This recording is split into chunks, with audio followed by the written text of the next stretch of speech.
kulanti wacan wanaagsan daawadayaal waxaad ku soo dhawaataan barnaamij wareedkeena qodobada aad ku daawan doontaanse waxaa ka mid noqonaya ra-iisul wasaare maxamed xuseen roble oo golaha wasiirada la wadaagay go-aankiisa xiriirka dibadda ee Soomaaliya xilli la sii warinayna cirka isku soo shareertay xiisada khilaaf ee kala dhaxayso madaxweynihii hore ee dalka Maxamed Cabdullaahi Maxamed Farmaajo waa soo gudbin doonaa daawadayaal sidoo kale waxaad ku daawan doontaan xilliga ay dhacayso doorashada shir guddoonka guddiga doorashooyinka heer federaal oo la shaaciyay iyo guddoonka xigeenkiisaba waa goorme waqtigee weeyaan halkee lagu jadwalay dhinacyo ayay ka dhacaysaa xogay ugu dambeeyay falanqeeno ayaan ku sameyn doonaa saaxiibayaal barnaamij wareedkeena ayaan kugu soo gudbin doonaa waxaa kaloo aad ku daawan doontaan barnaamij wareedkeena intuu hawada ku jiro wasiirkii hore arrimaha dibadda Maxamed Cabdirasaaq oo shaaciyay arrin la yaab leh ee ku dhacday dowladda federaalka Soomaaliya iyo sababihii warqadiisii ruqsada koor inta uusan sheegin madaxweynihii hore dalka inuu eriyay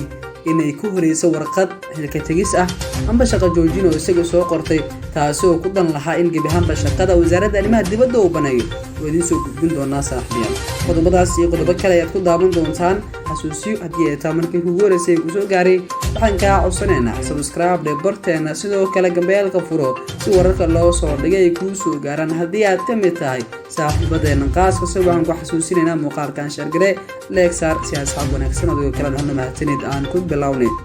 ra-iisul wasaare maxamed xuseen roble oo maanta shir gudoominaya shirka toddobaadlaha ah ee golaha wasiirada ayaa ka hor sheegay in marnaba aysan suurtagal ahayn in Soomaaliya colaadaysato dalal kala dhaxeeya dano badanba waxa uu sheegay in xukuumaddiisu ay ku dhaqmayso siyaasad arrimo dibadeed oo ku saleysan halka ay ku jirto maslaxadda ummadda Soomaaliyeed xilli uu dhawaanba dib u soo celiyay xiriirka Soomaaliya ee dowladda Imaaraadka Carabta waxaa laga go'an in aan wanaajino xiriirka la leenahay caalamka gaar ahaan dalalka aan la leenahay xiriirka ganacsi waxbarasho iyo socdaal annaga oo markastaba tixgelinayno halka ay ku jirto maslaxadda ummadda Soomaaliyeed iyo halkiisii raacay sida aan la socotaan suurtagal ma aha in aan si macno la'aan ahay u colaadsano dalal aan walaalanahay oo ay sanad kastaba dhex marto malaayiin dollar sidoo kale marin iyo deegaanba u ah qayb weyn ganacsatada dibadda ama ganacsatada Soomaaliyeedba sidoo kale wuxuu cadeeyay in xukuumadda ahaan aysan jirin dal ay gooni u deegsanayaan isla markaana xiriir wanaagsan la yeelanayaan cid kasta oo maslaxad ugu jirto ummadda iyo dalka Soomaaliyaba waan la yeelan doonaa ayolkiisii raacay hadalka Roble ayaa imaanaya xilli dhawaan dowladda Imaaraadka ay ka raaligeliyeen dhacdadii bishii Abriil sanadkii markuu ahaa 2018 dowladda Soomaaliya ugu la wareegtay lacag laga soo dejiyay muranka diyaaradaha dhinacde ra-iisul wasaaraha ayaana u balan qaaday dowladda Imaaraadka Carabta in lacagtaasi oo u suurtay jirtay gacanta dowladda lagu wareejin doono waqtiga ugu dhow iyadoo uu si weyn ugu horimaday madaxweynaha madaxweynka Suuriya ku ekaa 8 Febraayo sanadkii tagay 2021 oo si sharci daray muddo sanad ku dhow u fadhiyo ila Soomaaliya isagoo awood oo sharci ahaan u lahayn maamulanayo wuxuu sidoo kale la hagaajinaya amba la hardamaya sidoo dhibaateen lahaa doorashada Soomaaliya iyo socodka guud ee doorashooyinka Soomaaliya oo socoto balse aga jubleena kala gedisan iyo dibadda iyo saaxiibada Soomaaliya ee ku sugan xandaafka garoonka diyaaradaha gaar ahaan xalanaba ugu imaanayaan taasoo ku aadan in uu qabateen xiriir ula saar doono Farmaajo haddii uusan joojin una qabateenta iyo hagaadiga luka qabashada doorashada Soomaaliya oo wadaba dhinaca kale si guddiga loo doortay qabanqaabada doorashada shir guddoonka guddiga hirgelinta doorashooyinka federaal ayaa maanta shaaciyay in maalinta Sabtida ay ku taariikhaysan 15 bisha Koowaad 2022 qabsoon doonto doorashada shir guddoonka guddiga sidoo kale wuxuu soo saareen habraacyada ku saabsan doorashada guddoomiyaha iyo gudoomiyaha guddiga waxaana waajib ah in uu yahay xubin ka mid ah guddiga hirgelinta doorashooyinka federaal guddigan ayaana sheegay in musharax u tartamaya jagada gudoomiyaha looga baahan yahay inuu shubo $3,000 halka musharax u tartamaya xogeenku uu shubaya $2,000 Mareykanka haddii ay tartamaan 3 musharax iyo in ka badan waxaa wareegga koowaad lagu kala guuleysan doonaa 50+1 ama 50+1 ee tirada guud ee guddiga oo ah 25 xubnood waxaa nidaamka qorshe hooleed guddiga doorashada ay ku hogaaminaysaa doorashada golaha shacabka tusaale musharax kale 13 cod in ka badan ayaa ku guuleysanayo tartanka ayaa lagu yiri qoraalkan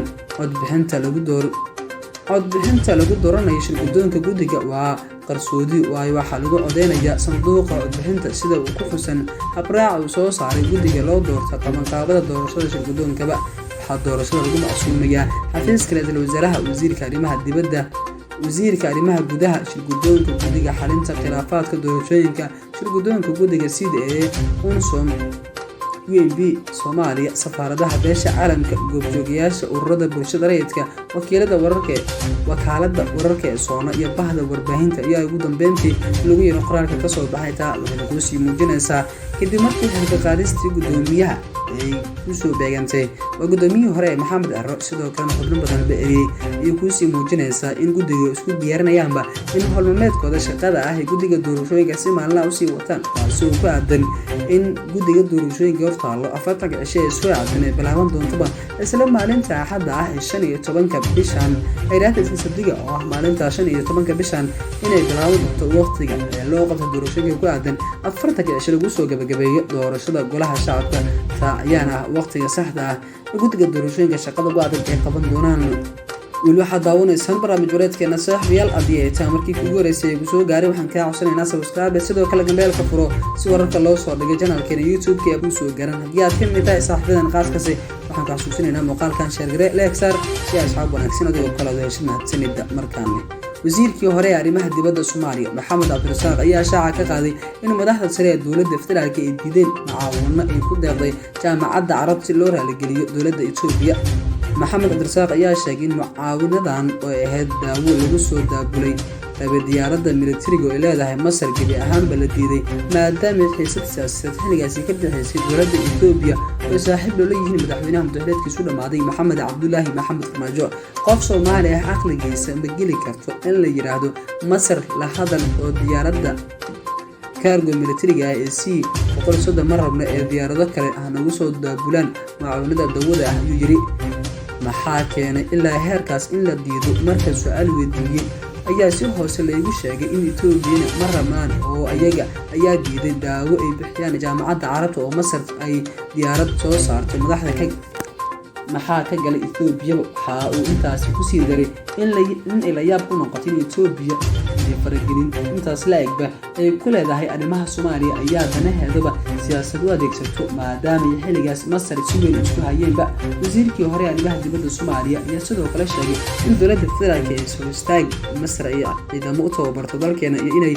door muhiim ah ka ciyaarto soo kabashada Soomaaliya. madaxweynaha mudaharaadkiisu dhamaaday ee Maxamed Cabdullaahi Maxamed Farmaajo ayaa si dhow saaxiib ula ah ra'iisul wasaaraha Itoobiya Dr. Abiy Ahmed Ali wuxuu dhowr jeer isku dayay inuu caduusado dalalka iyo xiisada siyaasadeed kala dhaxaysa Abiy Ahmed oo u heerayso dowladda Masar. si kasta ahaatee tani ayaa ku sii muujinaysa in Abiy Ahmed Ali iyo qorshihii Farmaajo Ciise Afwerki ee qayb ka ahayd in la awlaadiyo dalka Masar oo lahahay, taasoo ku sii muujinayso Masar oo deeq gargaar ah iyo sidoo kale tababar ciidamo Soomaaliyeed la garab taagay dowladda Soomaaliya inuu diido madaxweynaha mudaharaadkiisu dhamaaday ee Maxamed Cabdullaahi Maxamed Farmaajo. si kasta ahaatee xaaladda Soomaaliya ayaa ka sii dartay 5 sano ee gacanta ku hayay iyadoo waddamaan cadow muddo fogaan ahayn ay soo dhigayso walaalna la dhigay madaxweynihii hore ee dalkeena Maxamed Cabdullaahi Maxamed Farmaajo. guud ahaan waa nageynta daawadayaal barnaamij wareedkeena aad ka daawanayseen. haddii ay tahay markii kugu horeysay ku soo gaaray waxaan kaa codsanaynaa subscribe barteena, sidoo kale emailka furo si wararka loo soo dhigay ku soo gaaraan. haddii aad ka mid tahay saaxiibadana qaaska soo xasuusinayna muuqaalkan share garee like saar si asxaab wanaagsan adigoo kala